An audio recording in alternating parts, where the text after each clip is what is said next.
I heard a call for help, searched a little ahead, and found a British boy lying on his back, trying to get up. I caught a bullet through the ankle. He gasped. With the Germans having advanced in strength between us and the British Army, we were prisoners. Glad to be still alive, I suppose, but fearful of what might now happen to us. "Help me to get to a German field hospital," he said. I got him up onto his sound foot, and obeying signs from yet more advancing German troops, with arms around each other, we struggled towards the enemy lines.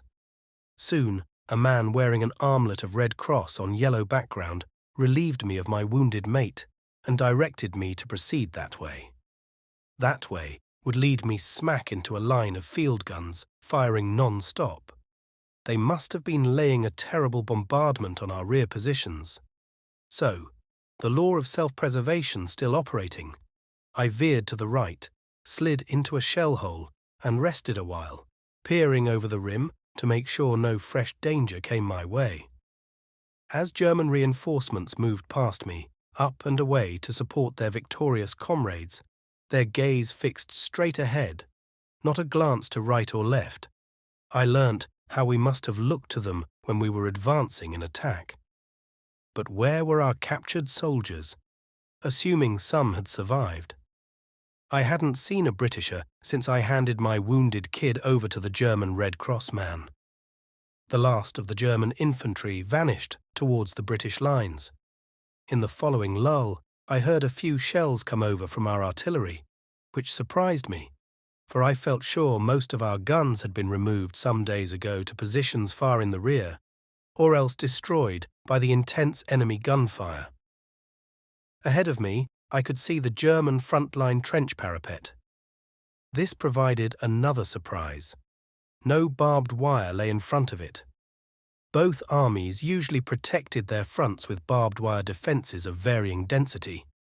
One could only imagine the enemy command had ordered its removal to facilitate rapidity of movement for the masses of men thrown into their infantry attack.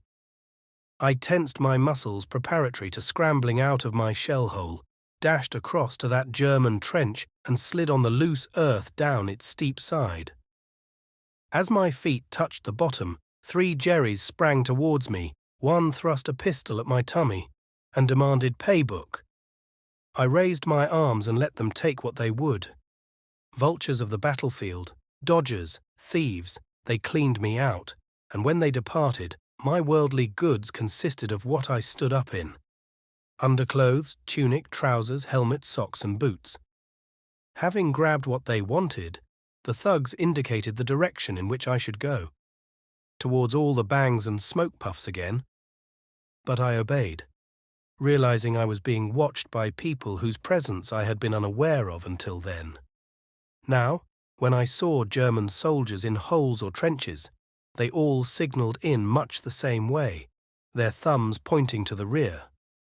As I slowly approached the field artillery position, it shocked me to realize that, unlike our deployment of batteries at intervals across country behind our front lines, here, in a wide, deep trench like a sunken road, stood guns wheel to wheel as far as I could see to right and to left. I had to get down into that great ditch and climb up the far side. Then I came upon 50 or so British men clustered together. Nearby, several German officers had found some concealment in a clump of trees festooned with telephones, the instruments on the ground, the headphones hanging from low tree branches. One, obviously senior officer with a blue and red face of extreme ugliness, yelled an order accompanied by hand movements indicating us. This resulted in a more junior officer forcing the British soldiers nearest to him to go down on one knee in one row facing our own lines. The rest of us soon complied. A strange scene, shattering from our point of view. This assembly of artillery below and in front of us, stretching endlessly into the distance. How could our army stand up to this concentration of firepower? I assumed that, in making us kneel right behind his guns. The commander hoped that British artillerymen if they could see us through the battlefield mist and smoke, would not wish to fire on their comrades. I could not but admire this officer's devotion to his job. In that exposed position, he calmly gave orders into one phony, hung that up, then used another, receiving and sending messages, in touch with battery commanders all along the line of guns. I could discern only one group of our guns firing in response from way back behind the original British trench positions. Later, a German called "Come," and our file arose and followed him across open country, much pitted with craters and cluttered with war debris. One sight shook me. The corpse of a horse lying by the roadside, clearly not long dead, but with its ribs and upper leg bones exposed. Its hide had been slashed and all edible parts cut away.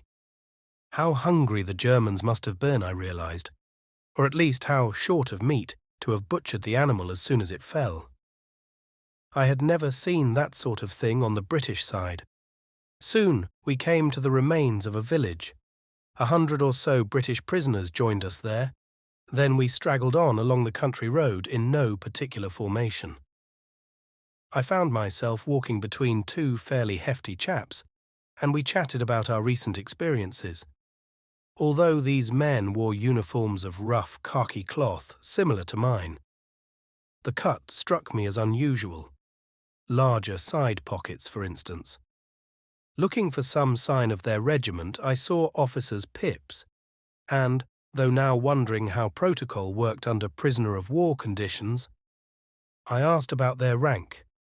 Without reticence or demanding officer standing, they talked freely, explaining that, at the battlefront, although not in my battalion, it had become accepted practice for officers to conceal conspicuous indications of their status, because the Germans knocked off those in command as quickly as possible to create confusion among the other ranks. Not having eaten for a day or more, I felt weary and worn, and more so because of reaction to the nervous strain of the battle. So when a German officer suddenly joined a small group of us, it provided me with a kind of relief from personal suffering. His beautiful uniform when compared with the simple dress of a British officer. We, dirty and soiled from the battlefield, felt like scruffy old tramps. His personal cleanliness, healthy complexion, friendly blue eyes behind large spectacles, perfect English speech and enthusiasm for a little war game he proposed to play, seemed ideal distractions to help us forget our discomforts.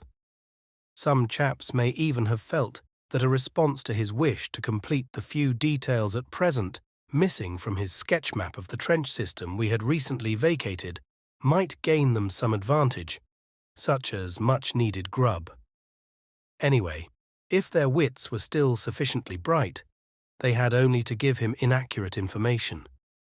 Even if he detected a falsehood, what the heck would it matter? I was amazed at the detail he had already, displayed on a large sheet of paper secured to a board. Built up from aerial photos and in parts skillful drawings, it even named some of our trenches. He just needed to identify some regiments, he said, oddments of that sort, perhaps the number of men at some given point. I found myself in no difficulty because I just didn't know any of these things. The only food they gave us that day was a piece of uncooked saltfish, and that induced us to fill our bellies with lots of the water they did make available. Our sleeping quarters that night. We had two choices to lie on, grass completely exposed to the March weather, or to bed down on brick dust. If you could lie on one side with your back against a brick stack, you were lucky. If you found space in the open center of a pile of bricks, you had 4 walls around you, but no roof overhead yet. In the circumstances, you were very fortunate. No blankets, no overcoats, and March nights are chilly. Thinking back to my relatively secure quarters in the British front line, and again with regret, to the canned food I had stored in the niches of that dugout and abandoned only hours earlier, I spent the first of many horribly uncomfortable nights as a prisoner of war. One slept, no doubt, but seemed, as day dawned, to remember every minute of the long night. No food available that first morning. So, with as much water inside us as we could stomach, we shambled what felt like many, many kilometers to another town. Soon, we entered the yard of a large factory. On our left, a high building, and on our right, a row of small single-story structures which looked rather like stables. Perhaps they had been such in time of peace, but each of them now housed a British officer. Through barred apertures in the doors, we could just discern some of them in the dark interiors. One, a handsome flying officer, stood close to his bars, and, as I slowly moved past, I asked quietly, "Why are you kept in there, sir?" "It's only temporary till I'm moved to a proper officers' prison camp," he replied. "Were you shot down?" I asked. "Yes, not far from here," he said. Then I was past his hovel and saw him no more.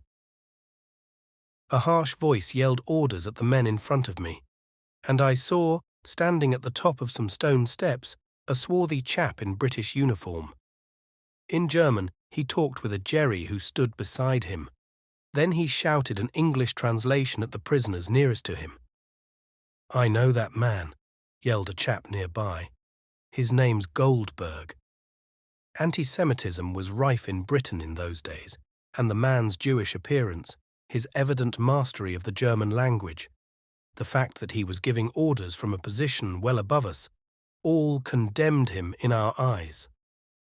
My column headed for a huge 3-story building some distance from the factory, but still within the same perimeter wall. We had to make our way up a formerly substantial stairway, now missing many steps and risers, as well as most of the banister rails. Each floor had numbers of large rooms, the doors gone from all of them, as were many floorboards.